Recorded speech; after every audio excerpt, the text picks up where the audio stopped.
La Primera Guerra Total, la Europa de Napoleón y el nacimiento de la Guerra Moderna, es un libro escrito por el historiador estadounidense David Bell. Publicado el 16 de enero de 2008 por Houghton Mifflin Harcourt, el libro explora cómo las guerras napoleónicas marcaron el comienzo de la Guerra Total, un tipo de conflicto que implicó la movilización completa de recursos y poblaciones y que anticipó las grandes guerras del siglo XX. En su análisis, Bell argumenta que, aunque el siglo XX es comúnmente visto como el periodo de las guerras totales, este fenómeno tiene sus raíces mucho antes, en la era de Napoleón. A través de una narrativa detallada, el libro examina cómo Europa se sumergió en un abismo de destrucción entre 1792 y 1815, y cómo esta etapa histórica transformó las actitudes hacia la guerra.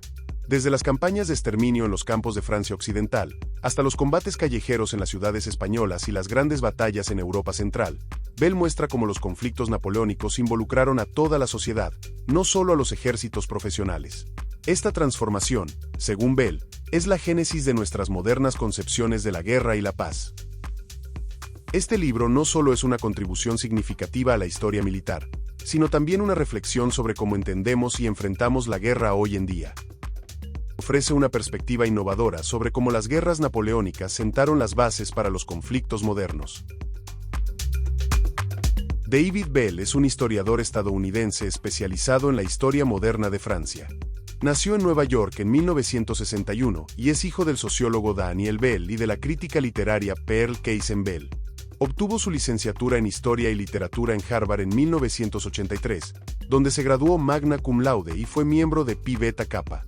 Continuó su educación en Princeton, donde completó su maestría en Historia en 1987 y finalmente su doctorado en 1991. Inició su carrera en Yale, donde fue profesor de Historia desde 1990 hasta 1996. A diferencia de las guerras dinásticas del siglo XVIII, las guerras napoleónicas estuvieron imbuidas de una fuerte carga ideológica. La Revolución Francesa propagó ideas de libertad, igualdad y fraternidad, que se extendieron por Europa a través de las conquistas napoleónicas. Ideas que luego cruzaron el océano hasta América. Esto llevó a la politización de la guerra, donde los ciudadanos soldados luchaban por ideales y la defensa de la nación. Las guerras napoleónicas se caracterizaron por una absoluta enemistad y una negación del derecho del enemigo a existir, lo que condujo a una escalada de la violencia y la brutalidad. La guerra se extendió a todos los niveles de la sociedad, afectando a civiles y militares por igual. Tácticas como la guerra de guerrillas en España y la política de tierra quemada en Rusia demostraron la naturaleza total de estos conflictos. El surgimiento del nacionalismo, tanto en Francia como en otros países, fue una consecuencia directa de estos conflictos. La guerra se convirtió en un tema central en el arte, la literatura y el pensamiento político. Si bien las guerras napoleónicas se caracterizaron por el fervor ideológico, también hubo avances en la profesionalización y las tácticas militares. Napoleón implementó el sistema Gribeauval, que estandarizó la artillería francesa. Se adoptaron nuevas tácticas, como el uso de columnas de ataque y la combinación de armas. Sin embargo, el libro también señala que algunas ideas revolucionarias, como el uso de picas en lugar de bayonetas, eran simplemente delirantes. La utilidad de las picas, o lanzas, se limitaba a detener a la caballería enemiga, pero era prácticamente inútil contra compañías de mosqueteros bien entrenados. A pesar de su obsolescencia, los girondinos promovieron las picas como el arma del ciudadano libre antes de la guerra. Su culto continuó incluso cuando los prusianos marchaban hacia París. En septiembre de 1792, el departamento del Marne ordenó a los herreros que se dedicaran a la fabricación de picas. Lazare Carnot, un ingeniero militar, propuso distribuir picas a toda la población adulta. Las picas se convirtieron en un símbolo clave del movimiento sans-culotte, a menudo adornadas con cabezas de aristócratas. La cultura aristocrática impuso límites sorprendentes a la guerra en el siglo XVIII.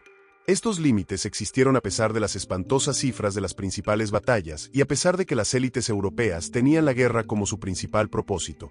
La guerra antes de Napoleón era vista como un teatro de la aristocracia, similar a las cortes reales de la época. Se esperaba que los aristócratas mostraran gracia, aplomo y esplendor tanto en la corte como en la campaña militar. La guerra era menos una profesión, en el sentido moderno de la palabra, que una parte integral de su identidad social. El ritual aristocrático y la politesse podían extenderse incluso al campo de batalla. Se cuenta la historia de que en Fontenoy, en 1745, El capitán británico Charles Hay tuvo un breve intercambio con el conde francés d'Anterros, en el que cada uno invitó al otro bando a disparar primero. La cultura aristocrática enfatizaba el honor, la autolimitación y el autocontrol. Se esperaba que los oficiales nobles lucharan con valentía y gloria, pero también con moderación y honor. Esto significaba que había ciertas líneas que no se cruzaban. La guerra aristocrática se asemejaba a un duelo, siguiendo intrincadas series de reglas y prestando escrupulosa atención a la apariencia, el gesto, el movimiento y la expresión. En contraste con los horrores de las guerras de religión de los siglos XVI y XVII, donde la violencia se extendía a la población civil, la cultura aristocrática del siglo XVIII ayudó a limitar la guerra, manteniéndola como un asunto principalmente entre ejércitos uniformados. La Revolución Francesa trajo consigo la idea de movilizar a poblaciones enteras para la guerra. La Levée en más de 1793 es un ejemplo clave de esto. Los jacobinos buscaron borrar la distinción entre ejército y nación. ¿Qué es el ejército?, preguntó un diputado.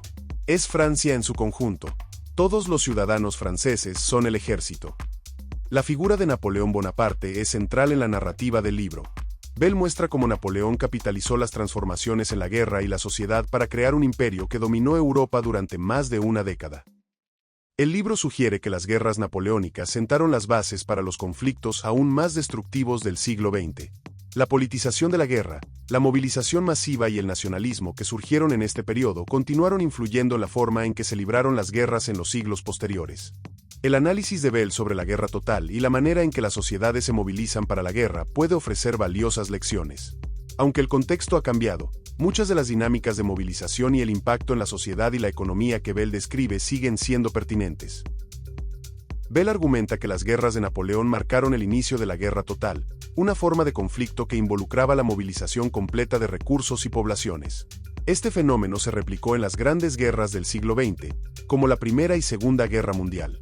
Además, el libro destaca cómo los ideales de revolución y nacionalismo pueden conducir a conflictos prolongados y complejos, algo que es observable en muchos conflictos contemporáneos. Puedes encontrar los enlaces a la bibliografía en los comentarios. Si te ha gustado este video, comenta, suscríbete y dale clic a la campanita para recibir notificaciones del canal. Esto es historia.